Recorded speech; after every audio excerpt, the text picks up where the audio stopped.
As decisões que a gente toma normalmente recaem sobre nós. Se eu vou atravessar ou não a rua. Errei, se danou. Mas quem se arrebenta é você. Com que mão você vai abrir a torneira? Isso é automático, tá? Estou falando porque eu uma vez instalei uma torneira que abria do lado e como eu uso a mão esquerda, eu sou destro, mas eu uso muito as duas mãos. Eu uso a mão esquerda para abrir a torneira, porque normalmente com a outra eu segurando escova, qualquer coisa parecida, eu instalei ao lado da abertura do lado de cá. E meu sogro falou, você é maluco? Ninguém abre a torneira com a mão esquerda. Abre. Tudo com for canhoto, abre com a esquerda. Tomar até decisões desse tipo, você vai ter que ter informações para poder fazer. Mas recai sobre você. Se você tiver que tomar decisões que recaem sobre outras pessoas, você vai ter que fazer avaliações, julgamento, que recai sobre outras pessoas, aí normalmente você precisa de uma licença social para fazer isso. Você vai ter que passar um período, normalmente, fazendo um curso, estudando como a coisa se faz. Juiz. Um juiz que julga e toma decisões que interferem na vida do outro, a sociedade tem que dar a ele o direito de fazer esse julgamento. E o professor precisa de uma licença para julgar os outros, porque nós vamos tomar decisões que vão interferir e decisivamente na vida de muita gente. Então você faz um curso e tira uma licenciatura. Você acaba de ser licenciado para tomar decisões sobre a vida dos outros. E a prova que a gente usa? A prova é o momento de coleta de dados, de informações. Tá? Vamos seguir nisso aí. É possível avaliar? É possível ensinar sem avaliar? Não. É possível dirigir sem avaliar? Sem avaliar? Você pode dirigir sem fazer avaliação? Não, meu irmão. Você faz avaliação o tempo todo dirigindo. Distância do carro da frente. Você vai tomando informações, tá? E a partir dos dados que vão chegando, diga-se de passagem que quem dirige com os 5 sentidos, quem dirige para valer. Tá? Vai até se está trepidando o volante, se tem alguma vibração estranha no carro, o som, tá? Eu, por exemplo, as pessoas aqui andam com vidro fechado. Aqui não, em tudo quanto é canto, né? Eu, normalmente, meu vidro motorista está 2 dedos abertos. Eu ligo o ar-condicionado, mas fica 2 dedos abertos o vidro motorista. Uma vez minha mulher me perguntou, por que você deixa esse vidro 2 dedos abertos? Para escutar o barulho que está vindo de fora. Isso me traz informações do que está acontecendo.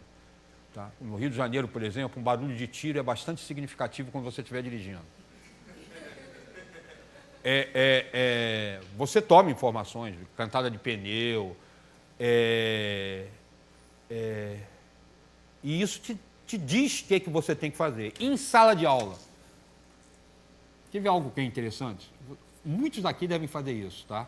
Eu, como sempre tive clareza de por que isso é feito, eu acabava não fazendo. Mas claro que eu usava critério. Durante a aula, todo professor fica pegando informação para identificar se o aluno está entendendo ou não. Uma das formas é o seguinte, aquelas perguntas que, na verdade, é verificar se o cara está prestando atenção. Isso são dados para informação. Aquelas perguntas imbecis, aspas nas palavras imbecil, né? Porque a gente sabe qual é a resposta, o aluno sabe qual é a resposta. Aqui, ó, 25 mais 7 Por que você está fazendo essa pergunta? Você está querendo saber se o pessoal sabe somar 25 mais 7? Tá? Tem um monte de professor, e não são poucos não, muitos daqui devem fazer isso, ficar fazendo essas perguntinhas. No meio da aula, faz umas perguntas assim que tá. Mas isso aqui é uma reta, está indo do ponto A até o ponto B, está ali o ponto B, você não precisa perguntar, o cara está vendo que está indo até o ponto B. Mas, na verdade, você está fazendo isso para verificar, e o aluno vai respondendo, para manter uma atenção, para verificar se a turma está prestando atenção. Porque se eles começarem a não responder, você vai tomar uma atitude. Vai virar, mudar a forma que você está falando. E de vez em quando tem algumas perguntas que são feitas, estou falando disso, isso é um processo de avaliação. Você não está dando nota, mas você está avaliando. Você tem algumas perguntas que você faz que realmente são mais complexas para ver se o aluno está entendendo. Eu vou falar uma outra coisa.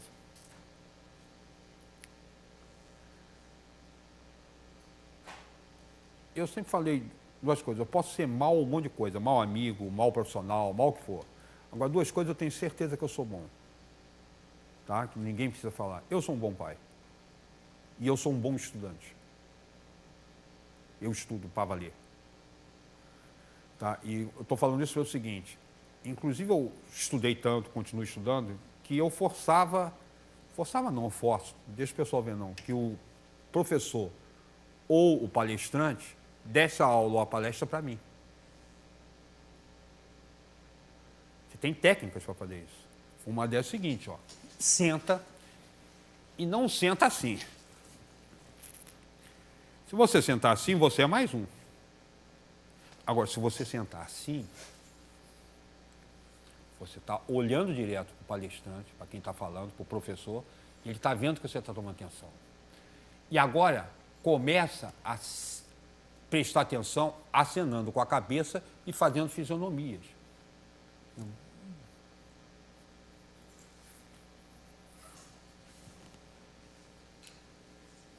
Em 10 minutos, o palestrante está dando a palestra para você. Porque você vai ser o elemento que vai retornar se a plateia está entendendo ou não. Ou um, dois. Porque tem outras pessoas com a mesma ideia. Eu não sou o único, foi eu que inventei isso, né, meu irmão?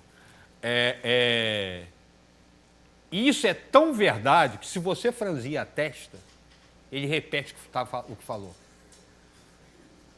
Você fala. Ele repete, você não precisa perguntar. Porque como você é o termômetro do que ele está falando, se você franzir um teste fazendo o cara que não entendeu, ele repete.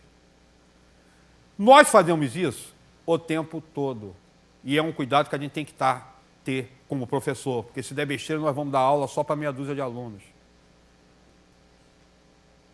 Tá certo? A gente começa a dar aula para um ou outro.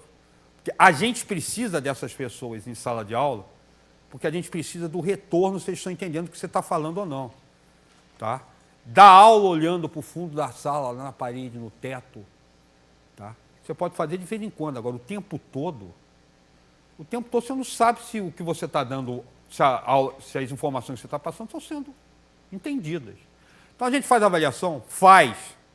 avaliação nesse sentido de formar conceitos, para tomar decisões a partir de dados coletados, a gente faz o tempo todo. Tá? A prova é um momento em que você coleta dados para fazer a avaliação. Vamos lá. Toda avaliação pressupõe nota ou conceito? Acabei de dar exemplos que não pressupõem nota ou conceito. Nesse sentido, a avaliação que a gente tem não pressupõe nota ou conceito. Então, o que é a nota, o que é conceito, para que a gente usa isso? Por que se dá uma nota? Olha só, quando você aplica uma prova, o número de informações que tem nas provas é muito maior do que a nota que você dá. Eu não estou falando que é viável, mas a gente teria, inclusive, que nos treinar para fazer isso. Selecionar quais os pontos que ficaram pendentes, o que o aluno não entendeu. Repara uma coisa, a nota é importante para o aluno? É. Quando você devolve a prova corrigida, é aconselhável que você anote onde ele errou. Errou aqui, errou aqui, errou aqui. Dificilmente você vai ter tempo de escrever como deveria ser o certo. Então é uma questão na prática. O ideal seria que se você pudesse escrever, mostrar, você errou isso por causa disso, um relatório por prova de aluno. Legal. Na próxima encarnação isso vai existir. Não tem, é uma questão de inviabilidade. Não é possível fazer isso. Você dá um parecer por prova, por quê? Porque isso orientaria o aluno para ele conseguir corrigir os defeitos dele. Tá? Onde ele está com um problema. Mas quando ele recebe a prova, ele caça isso. E quando não tem dificuldade de caçar e tem dinheiro, ele paga um professor particular, que vai pegar a prova, ver onde ele errou, tá? Porque daí vai pegar a prova. Agora, você tem um show de informação por provas. Tá? Você poderia colocar, por exemplo, a sala tem 40 alunos, coloca as 40 provas, cada uma com 3 páginas, 120 páginas, agora olha para ela e toma a decisão. A tomada de decisões em cima da avaliação, ela demanda que você consiga trabalhar na prática com esses dados. Se eu te der uma tabela com uma quantidade muito grande de dados, você não consegue fazer nada com essa tabela. Você precisa de informações. Aí, estatística ajudou a fazer essa brincadeira. A gente começa a trabalhar com média, começa a trabalhar com moda, porque tira a média você não sabe como é que está distribuído. Aí você pode tirar o desvio padrão, para ver se a distribuição foi grande ou foi. Você começa a tomar informações. O que é a nota? A nota é um resumo do que você viu na prova. Uma das funções da nota é essa.